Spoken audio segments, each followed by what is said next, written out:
नमस्कार दोस्तों, बहुत बहुत स्वागत है आपका हमारे यूट्यूब चैनल पर। कैसे हो? आई होप आप सभी अच्छे होंगे। और आप सभी को सबसे पहले नए वर्ष की बहुत बहुत शुभकामनाएं दोस्तों। तो हैप्पी न्यू ईयर, ठीक है।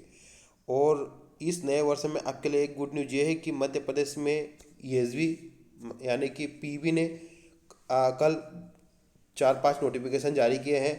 और ये नए साल की शुरुआत आपके लिए अच्छी है, आप तैयारी कर सकते हो। और मैं उम्मीद करता हूँ कि इस नए साल में आपको जो कैंडिडेट को जिनको जॉब तैयारी कर रहे हैं, जो कंटिन्यू लगे हुए हैं, मेहनत कर रहे हैं, उनको एक गवर्नमेंट जॉब मिल जाए। और दोस्तों, आज हम बात करेंगे मध्य प्रदेश शिक्षक भर्ती। और आप सबको पता है कि नोटिफिकेशन आ चुका है और इसमें एक बड़ा बदलाव किया गया है। और वो बदलाव क्या है आप सबको पता है कि अतिथियों को 50% आरक्षण दे दिया गया है, ठीक है। तो अतिथि को 50% आरक्षण दे दिया गया है। इसका राजपत्र जारी कर दिया गया है। मैं आपको राजपत्र दिखा देता हूँ। अब वीडियो को अंत तक देखिए। क्या इस 50% पद से कितना प्रभाव पड़ेगा, कितने पद कम हो जाएंगे? 50 महिला, 50 अतिथि, तो क्या पूरे पद इन्हीं को चले जाएंगे, दूसरे वर्गों को पद नहीं मिलेंगे? एक ये कन्फ्यूजन है। दूसरा कन्फ्यूजन, कितने पद आएंगे कैटेगरी वाइज? तीसरा कन्फ्यूजन, सब्जेक्ट वाइज अगर जब पद अलग अलग होंगे 10,000 में से, तब कितने पद कम हो जाएंगे? ये सभी इस वीडियो में मैं आपको दिखा दूंगा। देखिए, पहले मैं आपको राजपत्र दिखा देता हूँ, तब तक आप चैनल को सब्सक्राइब जरूर कर लीजिएगा। ओके। देखिए दोस्तों, ये जो मेन अमेंडमेंट हुआ है, इसको मध्य प्रदेश के राजपत्र में प्रकाशित कर दिया गया है। और ये प्रकाशित कब हुआ है? 27 दिसंबर 2024 को हुआ है, आज से मतलब 3 दिन पहले। और इसमें जो बड़ा अमेंडमेंट है वो ये है, आप यहाँ पर देख सकते हो, ठीक है।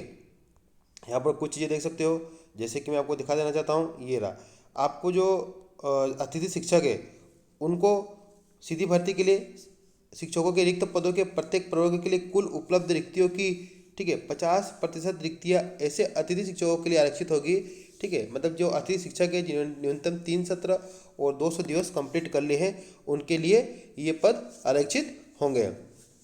तो ये एक अतिथि शिक्षकों के लिए गुड न्यूज़ है। और दूसरे जो नॉन गेस्ट है उनके लिए एक बैड न्यूज़ है।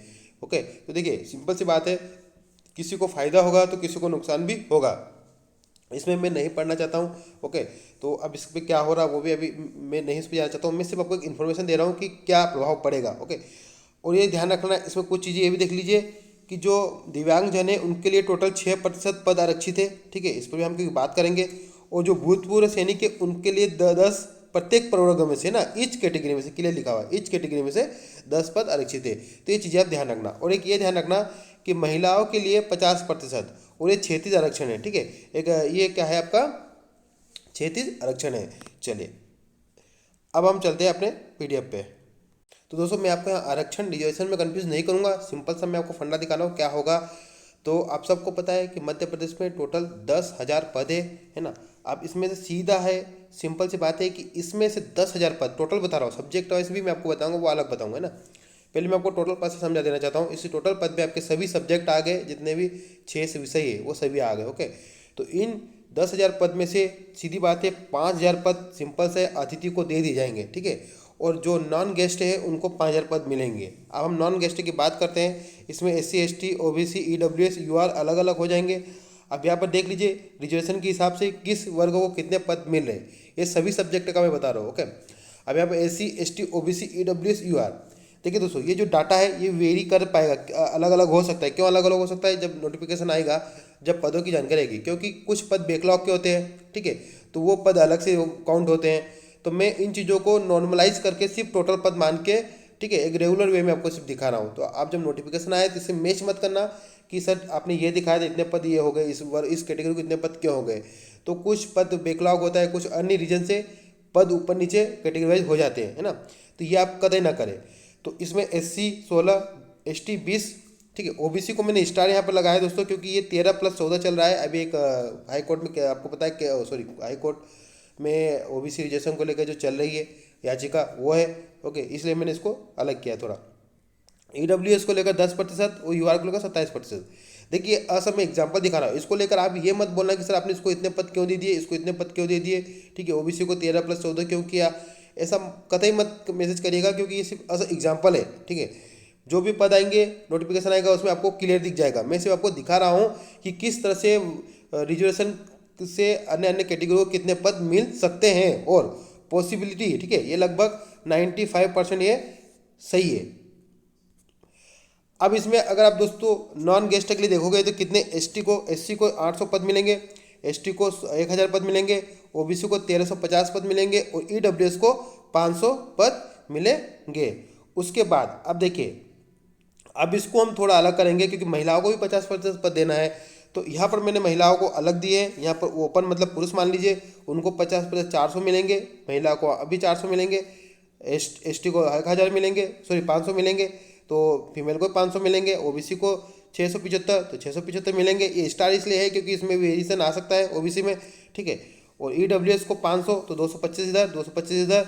यूआर को फिर बचा 27%, ठीक है। यूआर को जो बचा 27% मिलेगा वो भी 1385 होगा, क्योंकि 73% तो आपका ये हो गया टोटल, बचा 27%, तो 675 ये मिलेंगे। अब यहाँ पर मैंने क्या लिखा है कि ईडब्ल्यूएस और ये 16% पद, इसमें से 16% इसमें से, ठीक है, ये पद इस कैटेगरी मिलेगा किसको, इन दोनों को मिलेगा, 10 एक्स सर्विसमैन और 6 पीएच कैटेगरी को मिलेगा, ठीक है। ऐसे हर कैटेगरी में, हर प्रवर्ग में क्या मिलेगा आपको, 16% इनको देना पड़ेगा, एक्स सर्विसमैन और पीएच को देना पड़ेगा।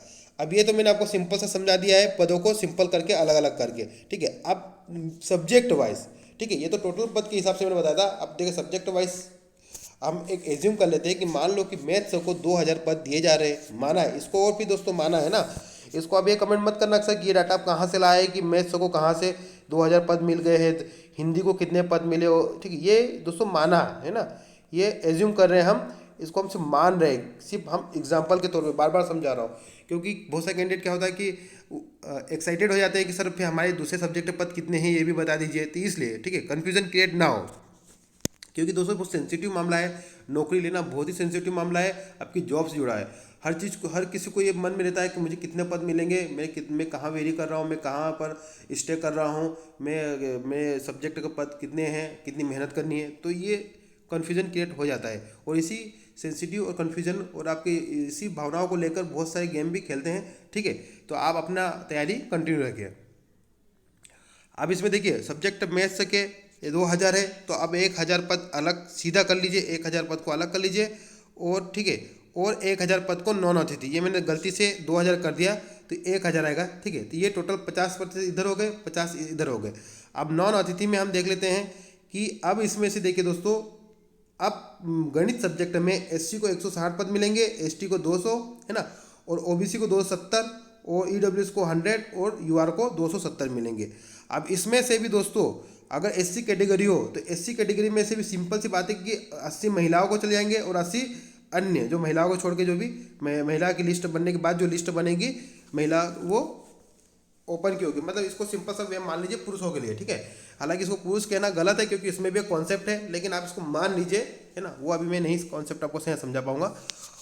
और एसटी में भी महिला को 50% 100 पद मिलेंगे और पुरुषों के लिए 100 पद इधर है। इसीलिए ओबीसी के लिए, महिला के लिए 135 पद, पुरुषों के लिए 135 पद, और ईडब्ल्यूएस के लिए 100 पद, 100 पद, यूआर के लिए 135 पद। तो ये हो गए, इतने पद आएंगे। देखो अगर 2000 पद अगर मैथ्स को मिलते हैं तो, ठीक है, और ईच कैटेगरी को 16% पद, इसमें से 16 जाकर एक अलग पद मिलेंगे, किनको फॉरवर्ड किए जाएंगे, एक्स सर्विसमैन को और पीएच को 10 + 6%, ठीक है। तो ये जो भी डाटा मैंने दिया है, पिछला जो रोस्टर आया है उस रोस्टर को अध्ययन करके दोस्तों उसको मैंने चेक किया था किस प्रकार से उन्होंने पदों का विभाजन किया है, ठीक है, उसको देखकर मैंने ये पूरा ये बनाया हुआ है। और आप सबको ये भी पता है कि मैथ्स में 2000 मिलेंगे, तो अन्य सब्जेक्ट में जो जिन सब्जेक्टों में कम पद मिलते हैं, जिनमें 500 मिलते हैं, किसी में तो आपको मान लो 200 मिल गए, तो उनमें अगर आप अलग अलग जाओगे तो आपको लगभग यहाँ पर पद ना के बराबर हो जाएंगे। तो ये 50% रिजर्वेशन देना एक तरह से अन्य कैटेगरी के लिए नुकसानदायक है और अतिथि शिक्षकों के लिए लाभदायक है, क्योंकि अतिथियों को भी ऐसा ही, अतिथियों के लिए भी ऐसा ही होगा, ठीक है। लेकिन अतिथि अपने ही कैटेगरी में फाइट करेंगे, ठीक है, जो अतिथि है वही से फाइट करेंगे, तो इससे उनको फायदा हो जाएगा। तो वीडियो कैसा लगा, अच्छा लगा तो जरूर चैनल को सब्सक्राइब करें। धन्यवाद, मिलते हैं नेक्स्ट वीडियो में, तब तक के लिए जय हिंद, जय भारत।